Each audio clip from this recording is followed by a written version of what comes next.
NPD या narcissistic personality disorder के लिए जो सबसे बुनियादी बात है डिसऑर्डर करने के लिए, उसको क्या आपने घोषित कर दिया, आपने कह दिया कि डिसऑर्डर है, उसके लिए सबसे जरूरी है कि वो जो शख्स है जो उससे गुजर रहा है, उसकी लाइफ में इसकी वजह से कोई प्रॉब्लम्स आ रही हो, वो उन प्रॉब्लम्स को प्रॉब्लम समझ रहा हो और वो कहे कि मुझे इसको बदलना है।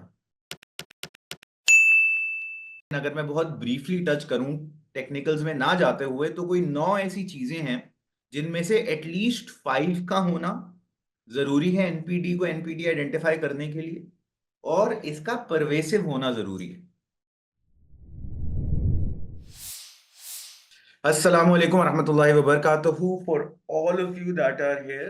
अल्हम्दुलिल्लाह आज का जो सेशन है उसका बहुत ज़्यादा डिमांड थी, बहुत ज़्यादा लोग सवाल कर रहे थे। इनफैक्ट बहुत हेल्दी डिस्कशंस भी हुए इस पिछले हफ्ते में। आप लोग कोचेस टेबल पे मौजूद हैं तो आप लोगों ने देखा होगा। एंड दैट इज नार्सिसिज्म, और फिर उससे एक्सटेंड करके नार्सिसिस्टिक पर्सनालिटी डिसऑर्डर का एक जो मामला है उसकी तरफ। अच्छा, अंडरस्टैंड करते हैं जो हम नार्सिसिज्म को, तो हम दो काम होंगे ना आज के बाद के। हम एक तो अपने रिफ्लेक्शन करके देख सकते हैं कि हम में कहाँ नार्सिसिस्टिक टेंडेंसीज हैं, और इसको समझना और ओवरकम करना अपनी पर्सनल ग्रोथ के लिए बहुत जरूरी है। और दूसरा ये कि हम रिलेशनशिप में होते हैं, किसी के साथ भी रह रहे होते हैं, तो उसमें अगर नार्सिसिज्म मौजूद है किसी भी साइड से, तो उसको आइडेंटिफाई करके अपने आप को प्रोटेक्ट करना, अपने आप को मैनेज करना बड़ा जरूरी हो जाता है। वरना एक बड़ी अच्छी एग्जांपल मैंने एक साइकोलॉजिस्ट से सुनी कि narcissism is like the second hand smoke of social sciences. जिस तरह होता है ना, कोई सिगरेट पिए या ना पिए, अगर उन लोगों के आसपास होगा जो सिगरेट पी रहे हैं तो उसके भी फेफड़ों पे असर होगा, राइट? तो वो पैसिव स्मोकिंग वाला असर करती है नार्सिसिज्म के साथ रहने की जो आदत होती है, राइट? तो आज इंशाल्लाह इंशाल्लाह उम्मीद ये है, दुआ ये है कि अल्लाह ताला हमें क्लैरिटी देंगे, थोड़ी सी विजडम देंगे, और हम हिकमा के साथ इस चीज को आइडेंटिफाई भी कर सकते हैं और आगे भी बढ़ा सकते हैं। अच्छा जी, तो बिफोर स्टार्टिंग लेट्स, ये वर्ड कहाँ से आया और इसकी रूट्स कहाँ से निकलते हैं, इसके लिए हम जरा चलते हैं। कहानी सुनाता हूँ आपको, यूनानी जमानों की ना, ग्रीक टाइम्स की। अच्छा, ग्रीक माइथोलॉजी बड़ी बड़ी इंटरेस्टिंग और बहुत मजे की, मुझे तो खैर बचपन से फैसिनेट करती रही है। तो ग्रीक माइथोलॉजी में there used to be a hunter named Narcissus. अच्छा, नरगिस के फूल का भी नाम उसी पे पड़ा है, बट नार्सिसस की स्टोरी कुछ ऐसी है। Basically he was very beautiful, मतलब बहुत ही खूबसूरत था, और जिससे मिलता था, जो इसको देखता था, उसको इससे मोहब्बत हो जाती थी, और जो इससे मोहब्बत का एतराफ करता था उसको ये साइड पे कर देता था कि अरे यार तुम्हें क्या पता। तो he would actually disregard anybody's approach towards himself, और कहता था यार जो भी हो, he knew he was special but he would reject everyone. एक दिन क्या हुआ कि वो शिकार के दौरान इसने पानी पीना था, तो किसी तालाब के पास गया, पानी पीने के लिए झुका, तो उसने अपना अक्स, अपना रिफ्लेक्शन जो है वो उस तालाब में देख लिया, और उसको खुद को अपने आप से इतनी मोहब्बत हो गई कि वो वहां से हिल ही नहीं सका, और वहीं अपने आप को देखते देखते उसने अपनी जिंदगी गंवा दी। वो बिल्कुल मुरझा गया और गुजर गया। यहां से हमें मिलता है नार्सिसिज्म या नार्सिसिस की स्टोरी से ये वर्ड, और अपनी मोहब्बत में मुरझा जाना या अपनी मोहब्बत में इतना गुम हो जाना कि दुनिया आखिरत दोनों का नुकसान कर दे। That is the story of Narcissus. और जहां पे वो अपनी जिंदगी से गया, वहां पे ग्रीक माइथोलॉजी कहती है कि पहला नरगिस का फूल क्रिएशन में आया। एंड ये वही नरगिस है जिसके बारे में कहते हैं ना, हजारों साल नरगिस अपनी बेनूरी को रोती है, बड़ी मुश्किल से होता है उनमें दीदावर पैदा। ये जो है मिथ, ये हमें सिखाती है भाई कि सेल्फ लव जब एक्सट्रीम हो जाता है तो फिर नुकसानदेह हो जाता है, राइट? नार्सिसिस्ट की तरह कोई नार्सिसिस्ट अगर अंधा हो जाता है बाकी तमाम दुनिया को अपने आप को देखने के बाद, वो भले अपनी अचीवमेंट्स के अंदर हो, वो भले अपनी पर्सनालिटी के अंदर हो, वो भले अपनी लुक्स के ऊपर हो, भले अपने माल के ऊपर हो, वो हमें अल्लाह ताला का बताते हैं ना कि कोई भी ये जो चीजें जिनसे हमें टेस्ट किया जाता है, ये वो चीजें हैं जिन पे फख्र करना या किबर जब आ जाता है, तो एबिलिटी लूज कर देता है इंसान एक नॉर्मल जिंदगी जीने तक की। So that was the story of Narcissus, and that is what teaches us a lot about what narcissism is. अगर आज के दौर में देखें तो नार्सिसिज्म क्या है, तो पहली बात तो बहुत ही ज्यादा मिसअंडरस्टूड है। आज के दौर में ना एक तो यूट्यूब और इस तरह की जो हमारे भी ग्रुप्स हैं और सेशंस हैं और इस तरह की गूगल के एक्सेस से ना, मुफ्ती गूगल और डॉक्टर गूगल से और access to so much information, हर कोई अपने आप को और दूसरों को डायग्नोस करता हुआ नजर आता है। पर्सनैलिटी डिसऑर्डर्स तो ऐसे बांटे जाते हैं जैसे वो आखिरी तरावी के दिन मिठाई विठाई बट रही होती है ना, उस तरह हम एक दूसरे को अपने आप को भी कह रहे होते हैं। कितने लोगों से मिल लो, यार मुझे ओसीडी है, मुझे सफाई सफाई अच्छी लगती है, मुझे घर साफ रखना पसंद है, मुझे ओसीडी है। People don't understand the fundamentals of how disorders work, how mental health works. अच्छा, हम सब के अंदर ये जितने डिसऑर्डर्स हैं ना, ये जन्म लेते हैं इंसान की फितरी कुछ टेंडेंसीज के अंदर। और कोई भी फितरत का हिस्सा या कोई भी ऐसी टेंडेंसी या जात में कोई भी चीज जब एक्सट्रीम पे चली जाती है तो एक डिसऑर्डर का की शक्ल इख्तियार कर लेती है, राइट? नार्सिसिज्म इसी तरह बेसिक अगर आप देखें तो it is the extreme of something like of virtues like confidence, of self confidence, of self care, कोई भी इस तरह की चीज। रूमी से किसी ने पूछा था ना कि जहर क्या है, तो मौलाना रूमी ने रहमुल्लाह जवाब दिया कि किसी भी चीज की ज्यादती उसको जहर में बदल देती है। That is how disorders work, कि जब किसी भी इंसानी फितरत की टेंडेंसी एक्सट्रीम पे चली जाती है तो वो इट बिकम्स अ डिसऑर्डर। कोई भी सेल्फ फोकस या अपनी अपने आप पे, again as I said, self care जब बहुत बढ़ जाता है ना, तो फिर वो ग्रैंडियोसिटी की तरफ लेके जाता है, फिर वो अपने आप को बढ़ा चढ़ा के देखने की तरफ लेके जाता है। फिर उसके अंदर क्या होता है कि लोगों के साथ एम्पथाइज करना मुश्किल हो जाता है, लोगों को समझना मुश्किल हो जाता है, और एक कभी ना खत्म होने वाली चाह इंसान के अंदर डेवलप हो जाती है कि लोग मुझे माने।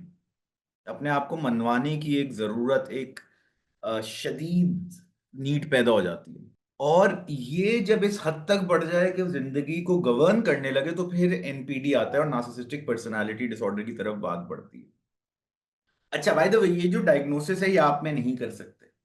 और इंटरेस्टिंगली इनफ सबसे पहले ये बात समझ लें कि एनपीडी या नार्सिसिस्टिक पर्सनालिटी डिसऑर्डर के लिए जो सबसे बुनियादी बात है डिसऑर्डर करने के लिए, उसको क्या आपने घोषित कर दिया, आपने कह दिया कि ये डिसऑर्डर है, उसके लिए सबसे जरूरी है कि वो जो शख्स है जो उससे गुजर रहा है, उसकी लाइफ में इसकी वजह से कोई प्रॉब्लम्स आ रही हो, वो उन प्रॉब्लम्स को प्रॉब्लम समझ रहा हो और वो कहे कि मुझे इसको बदलना है। अभी पिछले हफ्ते जो पूरी एक डिस्कशन चली ना ग्रुप पे कि वो तो अपने आप को खुदा समझते हैं और वो तो नहीं आएंगे हेल्प के लिए, वगैरह वगैरह वगैरह। If somebody is not coming for help, they don't have NPD, narcissist हो सकते हैं, मगर आप उनको डायग्नोसिस नहीं दे सकते डिसऑर्डर का, बिकॉज डिसऑर्डर की शराइत में से ये शर्त है कि वो खुद समझ रहे हो उनसे उनकी जिंदगी इन इससे प्रॉब्लम में आ रही है, और ये भी समझ रहे हो कि उनको इसको बदलने की जरूरत है। वरना देर जस्ट जर्क्स, वरना वो सिर्फ बद इखलाक हैं, बदतमीज हैं, ये सब हो सकता है, मगर वो they you can't label them.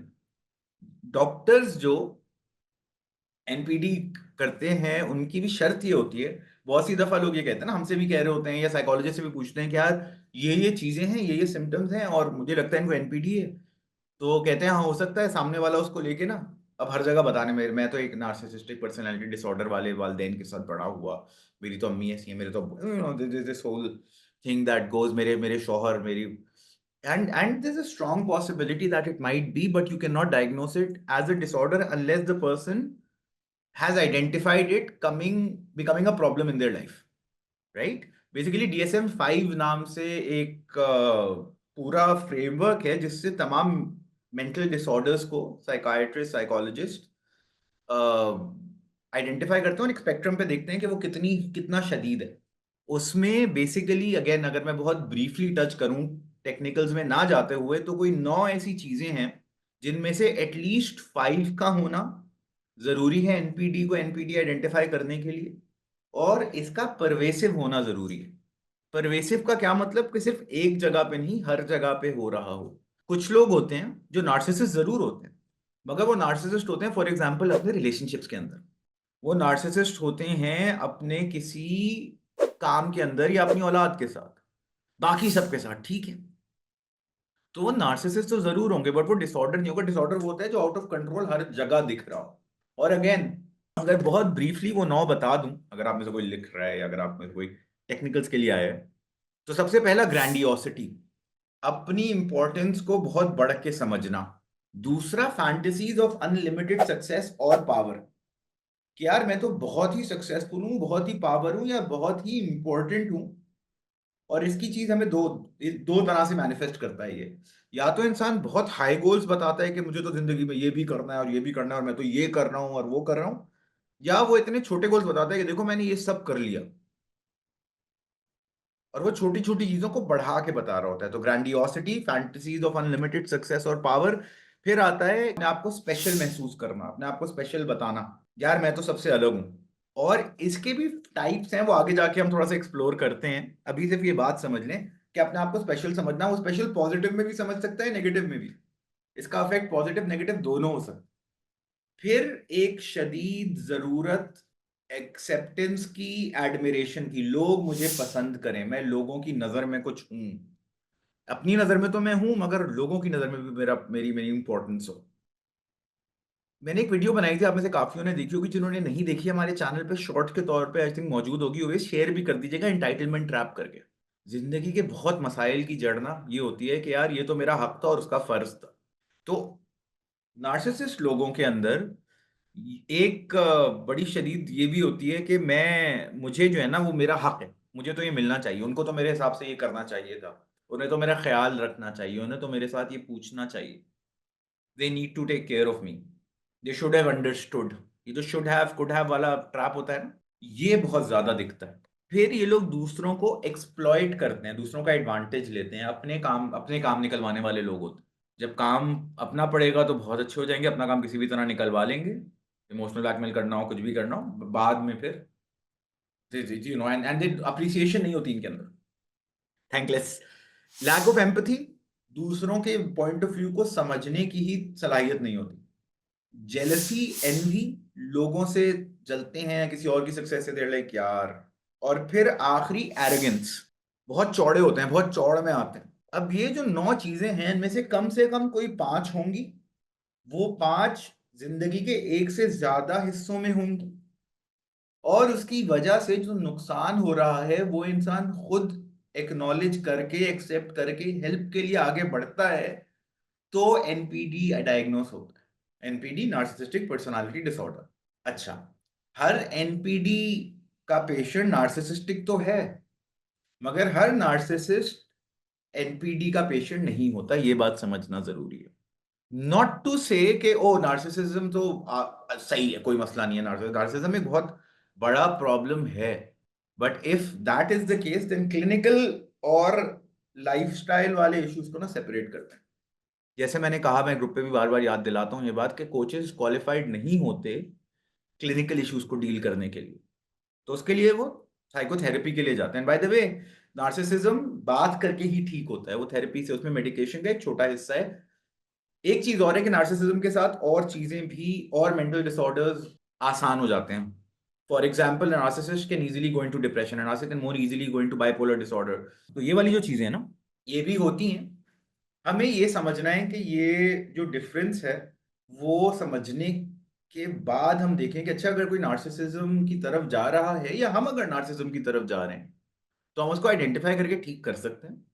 और नार्सिसिज्म कॉन्फिडेंस या सेल्फ केयर या सेल्फ लव की ही एक एक्सट्रीम है, तो उस एक्सट्रीम को मेलो करना है, उसको अपनी हद के अंदर लाना है, and that is how we change, how that is how we improve. अच्छा जी, अब जरा अगर आगे बढ़ें, तो हमने देख लिया कि एनपीटी, क्योंकि ये बात बहुत हुई थी, तो मैंने कहा था कि इसको हम थोड़ा सा एक टाइम देंगे, कि डिसऑर्डर, और डिसऑर्डर आप और मैं नहीं, identify unless you're a psychologist, clinical psychologist, अगर आप पूरे उस सुपरविजन सारे को गुजर चुके हैं तो। वरना साइकाइट्रिस्ट भी विथ टैंडम जो भी हो, साइकोथेरेपी के साथ अप्रोच हो। आप और मैं ये नहीं कह सकते यार ये तो हमें नजर आ रहा है, तो हम बोलेंगे यार इसको एनपीडी है। Narcissism on the other hand is something which is prevalent, और खास तौर पे आज के दौर में हमें बहुत ज्यादा दिखता है, बहुत ज्यादा मिलता है। ठीक। तो हमें अब देखना है कि नार्सिसिज्म और नार्सिसिस्टिक बिहेवियर्स क्या हैं, और हम आगे जाके ये भी देखेंगे कि उनसे अगर किसी का हमारे साथ वो बिहेवियर है तो हमने क्या करना है, और अगर हमारे अंदर वो टेंडेंसीज हैं तो आइडेंटिफाई कैसे करनी है और कैसे उसको ओवरकम करना है। सबसे पहले जो सबसे ज्यादा चैलेंज आता है, जो ग्रुप में भी सबसे ज्यादा डिस्कस हुआ, वो ये था कि भाई relationships with a narcissist, how do relationships with a narcissist work and how are they such a huge challenge. क्योंकि जैसे मैंने कहा ना, सेकंड हैंड स्मोक की तरह है। अगर आप डायरेक्ट रिलेशनशिप आपके हस्बैंड वाइफ में या उसके अलावा भी हो, एक्सटेंडेड फैमिली के अंदर भी कोई नार्सिसिस्ट हो, दोस्तों के अंदर कहीं नार्सिसिज्म हो, तो वो भी जो है ना, वो कहीं आके इंसान की जिंदगी में नेगेटिव इफेक्ट दे ही देती है। One of the reason social media के इतने सारे नेगेटिव इफेक्ट्स होते हैं, मैंने स्क्रोल करना फेसबुक वगैरह छोड़ दिया है, because it is designed to feed these narcissistic tendencies. अच्छा, अब रिलेशनशिप के अंदर कुछ रेड फ्लैग्स क्या होते हैं? जो इंसान नार्सिसिस्ट होगा वो अपनी बिहेवियर में कुछ टॉक्सिक डायनामिक्स क्रिएट करेगा। उनमें से कुछ रेड फ्लैग्स क्या हैं जो हम आइडेंटिफाई कर सकते हैं? सबसे पहला गैस लाइटिंग। गैस लाइटिंग क्या होती है कि आप जो भी बात कर रहे हो ना, उसको ऐसे दिखाना कि यार ये तो, what are you talking about. इंसान अपनी हकीकत को क्वेश्चन करने लगे ना, कि क्या ऐसा, मतलब मुझे लग, मतलब मैं काम तो मुझे होता है, मैं क्या इधर कंफ्यूजन क्रिएट करना, just by making you doubt your perception of reality, right. कोई बात कहने के बाद अच्छा नहीं, ऐसा तो नहीं, ऐसा तो just making confusion, creating confusion in life. फिर एक और चीज होती है लव बॉम्बिंग के नाम से। लव बॉम्बिंग क्या है? किसी वक्त बहुत ज्यादा प्यार दे देना, निछावर कर देना, और फिर इसको एकदम से खींच लेना, right. So narcissistic individuals, when they're in a relationship, there will be times when they love them, where they love their partner so much that it's बस आप ही हैं, and then there are times where they just shut them off। इसको love bombing कहते हैं, कि bomb फेंकना मोहब्बत के और उसके बाद उनको रोक देना। ब्लेम शिफ्टिंग, यार तुमने तुमने ऐसा नहीं करना चाहिए था ना, मैंने इसलिए तुम्हें इतना बुरा भला बोला क्योंकि तुमने मेरी बात नहीं सुनी थी। आप देखेंगे ये होता है, ये कि यार पता है तुम्हें खाना गर्म रखना चाहिए था ना, अगर खाना गर्म होता तो मैं इतनी बदतमीजी नहीं करता। तो इस तरह की चीजें हमें सुनने को मिलती मैं अपने में। और by the way all the examples I give are from people I have worked with as clients. तो इस तरह की चीजें आती है ना, यार उसको चाहिए था मेरी बात सुनती, अगर मेरी बात सुन लेती तो मैं ऐसा नहीं करता ना। तो वो एक फजूल सेल्फ जस्टिफाइंग रैशनलाइजेशन क्रिएट कर रहा होता है ना, और ब्लेम उसमें कभी भी उसका नहीं होता। Everything that happens in their life is somebody else's fault. और फिर इमोशनल मैनिपुलेशन, ये लोग इंसान को इमोशनली या किसी भी तरह से मैनिपुलेट करते हैं। अच्छा, इंटरेस्टिंगली इनफ ये तमाम चीजें एक और एग्जांपल होती है स्टोन वॉलिंग कहते हैं जिसको, जो लव बॉम्बिंग की तरह ही है, कि आप वैसे नॉर्मल हैं बट किसी भी वक्त आप बिल्कुल शट डाउन हो जाते हैं। आपका पार्टनर वैसे सही है, but then there will be a time where they will be like, नहीं कुछ नहीं हुआ है क्या। अच्छा जी।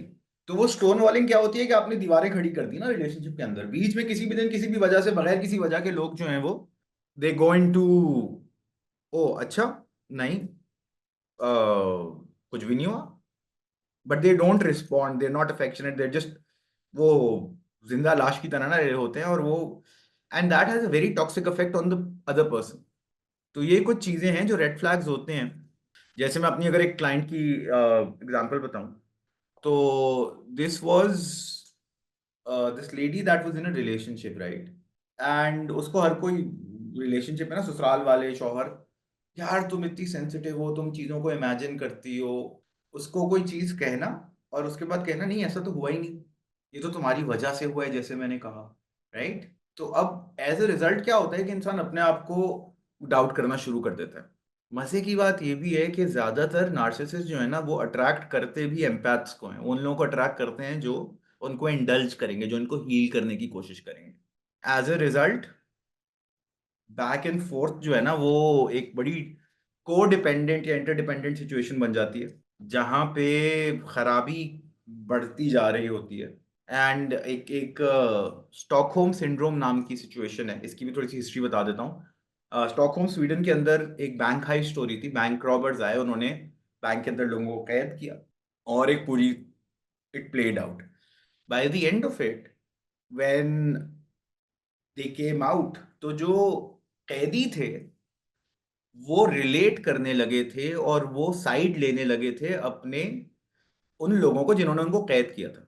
ठीक है, तो मजलूम जालिम को अप्रिशिएट और मोहब्बत करने लगे, तो इसको स्टॉकहोम सिंड्रोम का नाम दिया गया। Now empath kind of get into that Stockholm syndrome, कि नहीं वो ऐसा करता है मगर वो प्यार भी तो करता है, नहीं वो ऐसा करती है मगर वो ख्याल भी तो रखती है। That is no excuse, right?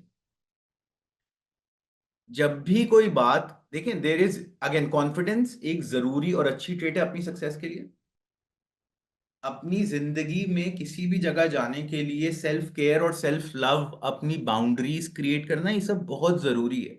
इनमें से कोई भी चीज, influence and persuasion is a basic requirement of progression, progressing in life. अपनी लाइफ में प्रोग्रेशन के लिए इन्फ्लुएंस और परसुएजन जरूरी है।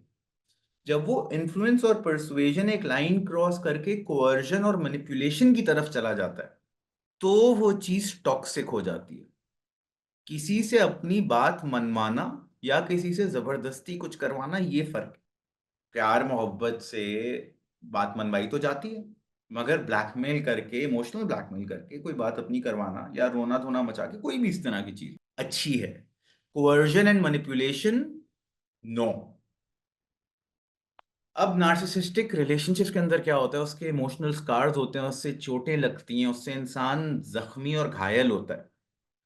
As a result people might feel drained, lost, अपनी अपनी अपनी जात को क्वेश्चन करने लगते हैं, राइट? इस रिलेशनशिप में ट्रॉमा बॉन्ड्स भी क्रिएट होते हैं। ट्रॉमा बॉन्ड्स के साथ मैनिक डिप्रेसिव स्टेट्स आती हैं। कभी बहुत अच्छा लग रहा होता है, जब लव बॉम्बिंग हो रही होती है, स्टोन वॉलिंग के दौरान इंसान बहुत डाउन चला जाता है, मगर इमोशनली इस चीज की आदत हो जाती है। समझने की बात यह है, जानने की बात यह है, खुशखबरी यह है कि इससे हील करना पॉसिबल भी है, और हमारा फितरी एक एक प्रोसेस है जो बहुत आसानी से किया जा सकता है, as long as we take the first step. और वो पहला कदम क्या है कि एक्नॉलेज करना। देखें, कुछ चीजें बहुत बेसिक हैं हर तरह की सिचुएशन में, हर तरह के प्रॉब्लम से निकलने के लिए, राइट?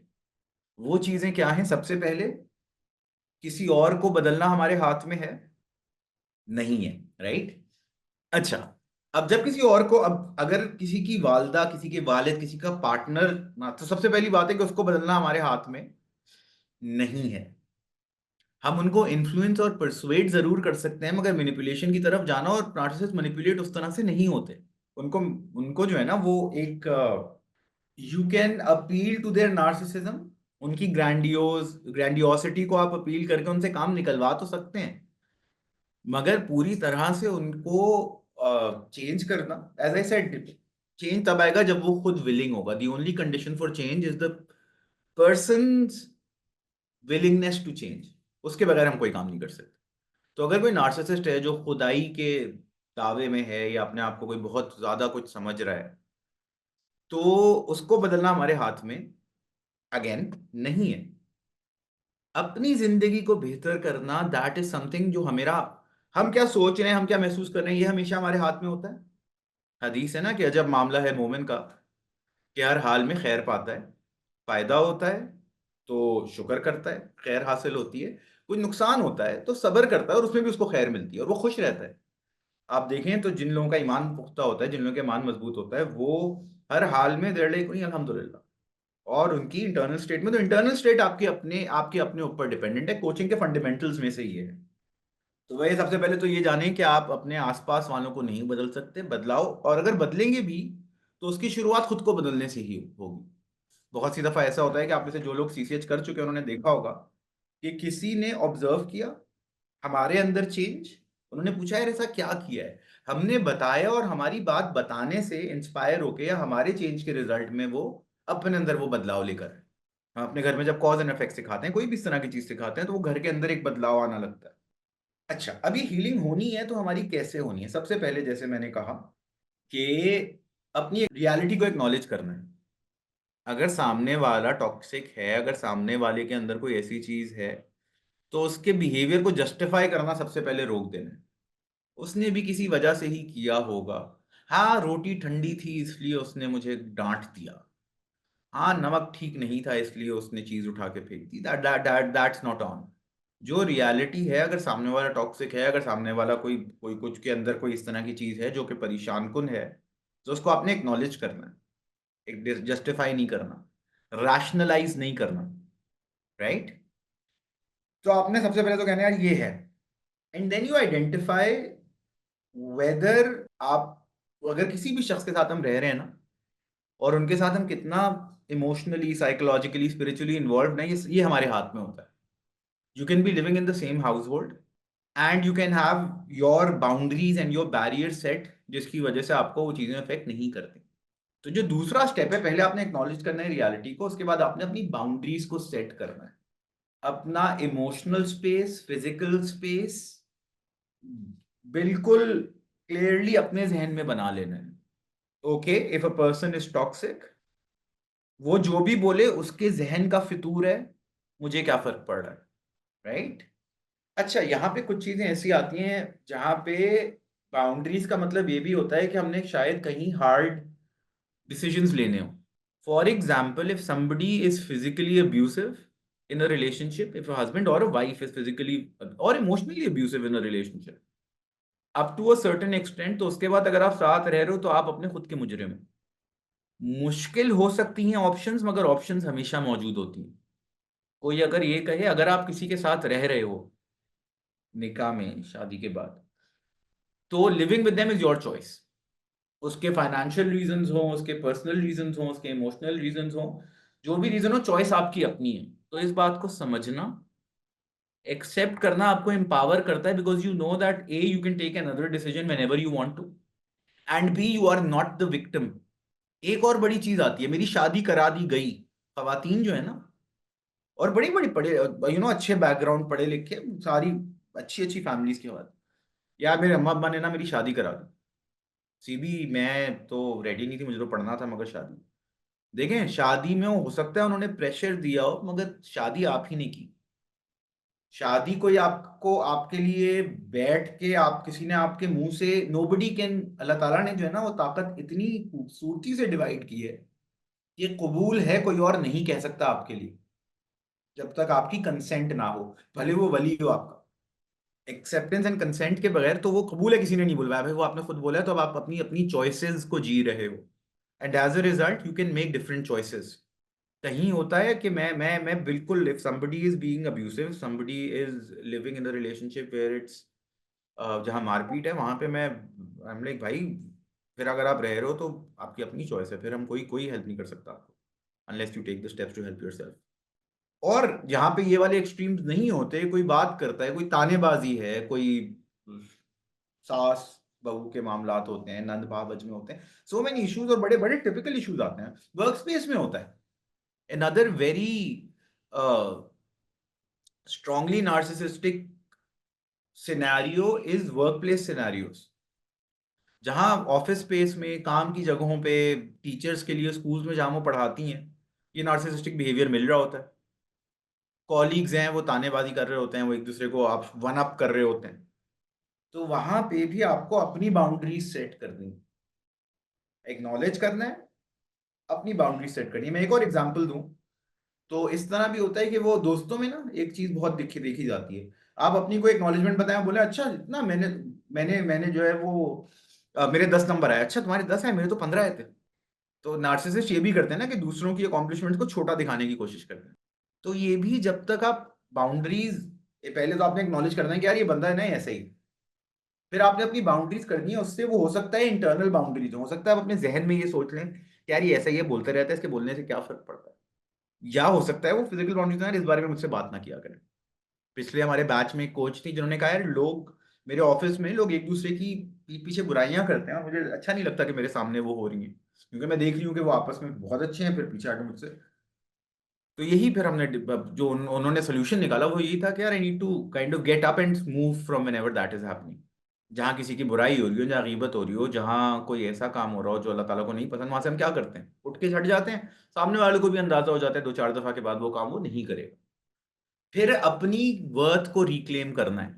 सबसे पहला काम, अगेन हम सीसीएच में जो काम करते हैं वो सबसे पहले अपने ऊपर काम करते हैं ना, अपनी खुद शनासी के ऊपर काम करते हैं, खुद को जानते हैं। तो अपने आप को जानना, पहचानना, अपनी अपनी एक्चुअल वर्थ को आइडेंटिफाई करना और फिर लिव करना। और इसका एक तरीका ये भी होता है कि आप फॉर एग्जाम्पल एफर्मेशंस लिखें अपने बारे में, जो पॉजिटिव्स हैं उनको लिख के अपने आप को दोहराएं। ये टूल बता रहा हूं आपको, affirmation is a coaching tool that's really helpful. तो अब क्या, कि आपने जो है वो अपने लिए, आप मैं so for example, all of you are warriors. तो जस्ट अपने आप को बताना कि यार मैं तो वॉरियर हूं, मैं कर सकती हूँ, मैं तो मैं तो मोमिन हूं, मैं तो मुजाहिद हूं, मैं तो इतनी अल्लाह ताला की तरफ से ब्लेस्ड हूं, अल्लाह की चहीती हूँ। राइट। तो अपने आप को ये एफर्मेशंस देना और अपने लिए कंपैशन क्रिएट करना। इंसान सबसे ज्यादा जबर ना बहुत सी दफा अपने साथ कर रहा होता है। हर काम जबरन करना है, डाइट करनी है तो जबरन करनी है, कि किसी अपना उठ के जिम जाना है, वॉक पे जाना है तो जबरन जाना है, कोई काम करना है तो जबरन करना है। अपने साथ जबरदस्ती कर रहा होता है इंसान। किसी दोस्त से कोई काम कराना हो तो हम कैसे कराते हैं? यार भाई है ना, यार बहन होगी, कर देना प्लीज। दूसरों को मना रहे होते हैं और खुद पे हुकूमत चला रहे होते हैं, और इससे भी एक गैप क्रिएट होता है। अपने साथ अनरियलिस्टिक एक्सपेक्टेशंस ना रखें। दूसरों की जो एक्सपेक्टेशंस हैं वो उनका प्रॉब्लम है। लोग तो किसी हाल में, मतलब किसको आपने देखा है कि जिससे हर कोई हर खुशी है? There people will always find something two point out. एक इसको मिसिंग टाइल सिंड्रोम भी कहते हैं। एक एक्सपेरिमेंट किया गया, आई थिंक फ्रांस में कहीं किया था, कि उन्होंने एक बहुत खूबसूरत स्विमिंग पूल बनाया, बहुत खूबसूरत ब्लू टाइल्स ऑल ओवर। एक टाइल की जगह ना खाली छोड़ दी, और उन्होंने लोगों को बुलाया कि आप इसको जरा बताइए कैसा है। तो जितने लोग आए उन्होंने बोला यार सब ठीक था, वो जो एक टाइल नहीं था ना, पूरे 1000 टाइल्स की क्रिएशन को छोड़ के जो कमी होती है ना, लोग उस पर फोकस करते हैं। और अगेन इंसानी फितरत है यार। तो समझ के लोग जो एक्सपेक्ट कर रहे हैं वो उनका प्रॉब्लम है। अपने साथ एक्सपेक्टेशन प्लीज रियलिस्टिक रखें। अपने आप को स्लैक कट करें थोड़ा सा, अपने आप को थोड़ा स्पेस दें, अपने आप को थोड़ा लव एंड अप्रिसिएशन दें, and understand that you are human too. खास तौर पे जब खवातीन माएँ बनती हैं, जब वो किसी रोल में होती हैं, जब शादी होती है। अब लोगों की माएँ तो ऐसे होती हैं, उनके साथ भाई आपकी जितनी कैपेसिटी, अगर आप उतना कर रहे हो तो बहुत, दैट्स इनफ। ऐसा नहीं है इंप्रूवमेंट की जरूरत नहीं, we are always improving, we are always learning. मगर अपने लिए थोड़ा सा कंपैशन रखना ना बहुत जरूरी है, that you take care of yourself. तो अपनी वर्थ को रिक्लेम करना, ये आपका तीसरा स्टेप है। क्या स्टेप्स हो गए? रियलिटी एक्नॉलेज करनी है, अगर कोई नार्सिसिस्ट है तो है भाई, होगा, उसका प्रॉब्लम है। अपनी बाउंड्रीज को सेट करना है, वो भले एक्सटर्नली सेट कर रहे हो, भले सिर्फ इंटरनली कर रहे हो। लोगों के पेरेंट्स अगर होते हैं तो पेरेंट्स के साथ आप कोई एक्सटर्नली कह सकते हैं ना, देखें मुझसे ज्यादा बात नहीं किया करें आप। अब्बा को तो नहीं कह सकते ना कि बाप ना बने, राइट? तो उस सिचुएशन में just know that if they are saying something, it's out of love, it's out of their trauma, wherever it is coming from, it is on them. अपने दिल पे लेने से पहले आप बाउंड्री बना देंगे, यार वो बोल रहे हैं, वो बोल रहे हैं, मैं अब दिल पे, तो वो जो चॉइसेस होते हैं ना वो आपको आगे बढ़ाते हैं। और वो आसान होते हैं जब आप सेल्फ कंपैशन की तरफ और अपनी सेल्फ वर्थ को रिक्लेम करते हो। एंड फोर्थली एंड फाइनली, अपना एक सपोर्ट सिस्टम बना के रखें इसमें। Getting professional help, working with a coach. और ये मैं कभी भी नहीं कहता कि कोचिंग वाहिद तरीका है। आप थेरेपिस्ट के पास जा सकते हो, आप कोच के पास जा सकते हो। बहुत सी दफा लोगों का एक फ्रेंड्स ग्रुप इतना सपोर्टिव होता है। प्रॉब्लम ये है कि उस ग्रुप में भी अगर कोई नार्सिसिस्ट होगा ना तो वो एक खिचड़ी सी पक जाती है। तो getting professional help is ideal. Otherwise just find that support for you, and if nothing else be your own support. एक और चीज जो बहुत काम आती है वो ग्राउंडिंग काम आती है। Let's just do that, just just very briefly. अगर हम, और जो कोचेज हैं वो तो ये एक्सरसाइज कर भी चुके हैं, मगर what I want you to do, all of you, is I want you to just close your eyes for a minute. Take a nice long deep breath, एक गहरी सांस लें अपनी अपनी नाक से, 3 तक गिने, 1 2 3, and then let it out through your mouth. एक दफा और करेंगे, मगर इस बार जब आप सांस अंदर लेंगे तो आप इस सांस के साथ अपने आसपास एक सराउंडिंग ग्लो महसूस करेंगे, एक अच्छी सी ब्राइट सी किसी लाइट, किसी रंग की लाइट ना। और वो आपके आसपास एक बाउंड्री क्रिएट कर देगी, एक शील्ड क्रिएट कर देगी। So ready, deep breath in, एक, दो, तीन level, strong shield around you, strong bright light protecting you, and breathe out, it's still there.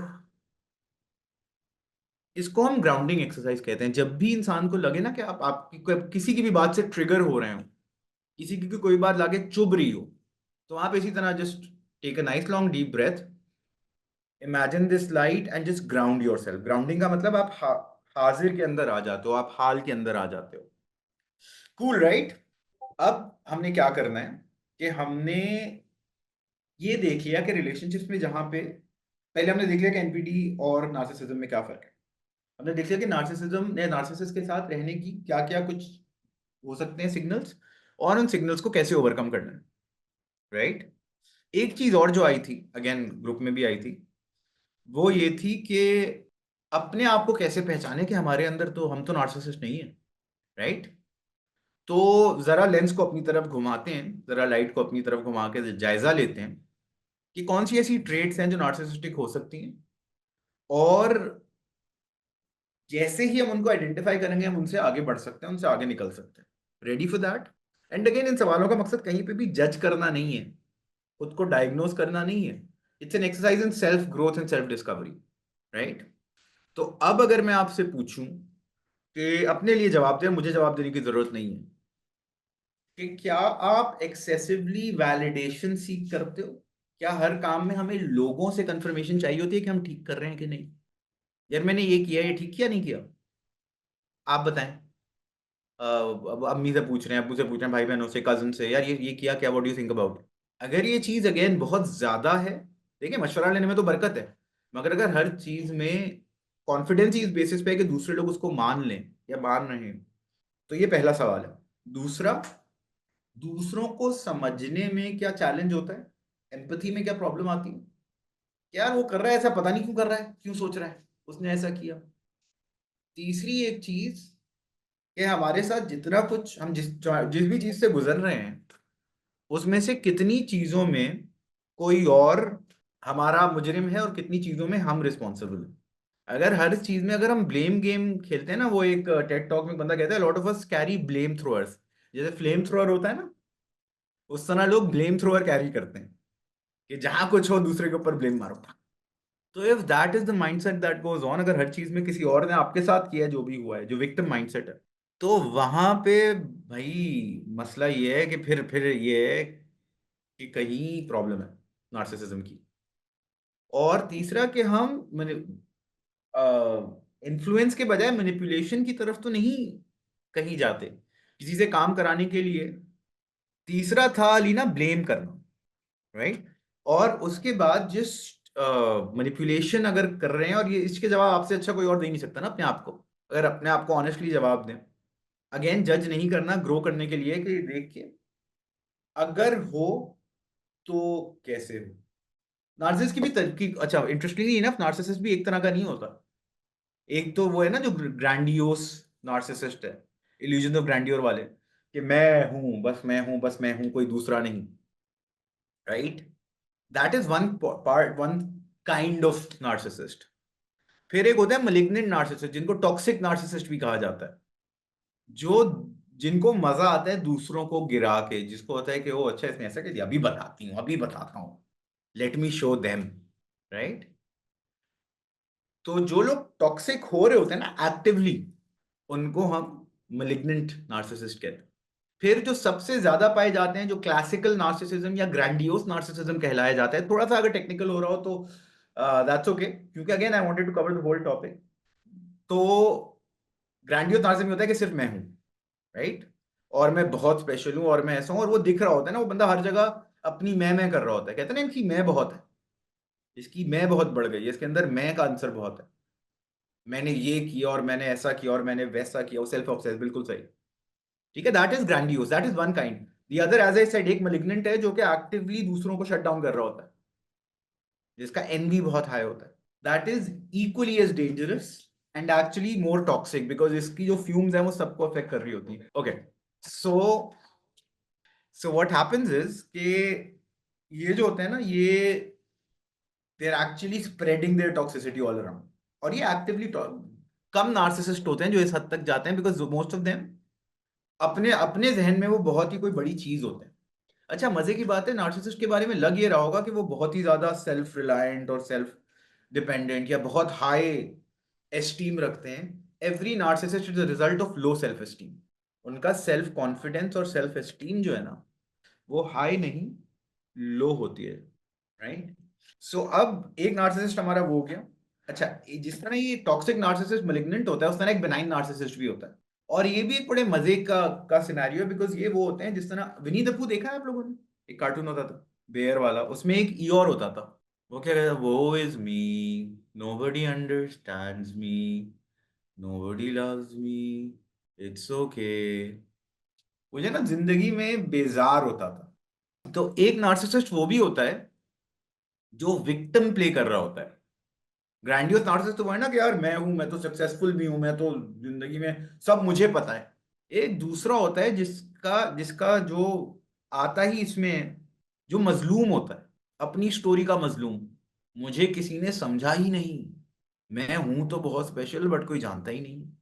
और वो फिर आ रहा होता है कि यार आई एम जस्ट मिस्टर, ये वो लोग होते हैं जो अपनी जिंदगी के, और इसमें फिर वो दे अट्रैक्ट पीपल, ये एम्पैथ्स को अट्रैक्ट करते हैं because then empaths want to fix them, help them, कि हाँ यार देखो तुम्हारे साथ जिंदगी में ठीक नहीं हुआ, आई विल हेल्प। तो ये भी उतना ही रिस्की है, इनकी भी सेल्फ एस्टीम लो है, उनकी भी सेल्फ एस्टीम लो है, जो बहुत चौड़े में आ रहे हैं। मगर ये जो बिनाइन नार्सिसिस्ट है ना, ये मजलूम है अपनी जिंदगी का सबसे बड़ा।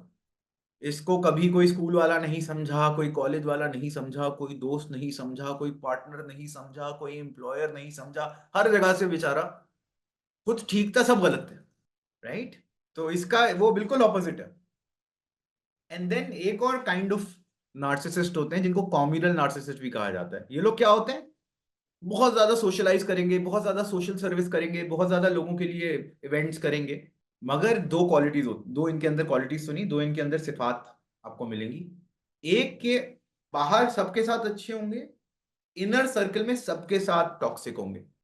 और दूसरा, ये जो भी खिदमत का काम कर रहे होंगे, कोट अनकोट, ऑप्टिक्स बहुत जरूरी होंगे। ये वो लोग हैं जो चैरिटी दे के तस्वीरें लगाते हैं। ये वो लोग हैं जो कुछ भी करते हैं ना, तो वो एक एक राशन का थैला देते हैं और 6 जगह उसकी वीडियो लगाते हैं। ये वो लोग हैं जो इवेंट्स करते हैं, $1,000 या $2,000 या $10,000 रेस करने के लिए $40,000 का इवेंट का गाला अरेंज कर देंगे। इंस्टेड ऑफ पीपल, मतलब आपने किसी कोई फंड रेजर करना है तो आप उस फंड रेजर पे जो इन्वेस्ट हो रहा है वो काम पे लगा दो। मगर नहीं, फंड रेजर्स करेंगे क्योंकि वो ऑप्टिक्स चाहिए। मामला ये है कि हर kind of narcissist is toxic to live with. इनमें से किसी के साथ भी अगर हम रह रहे हैं तो उसका कैंसर फैलेगा।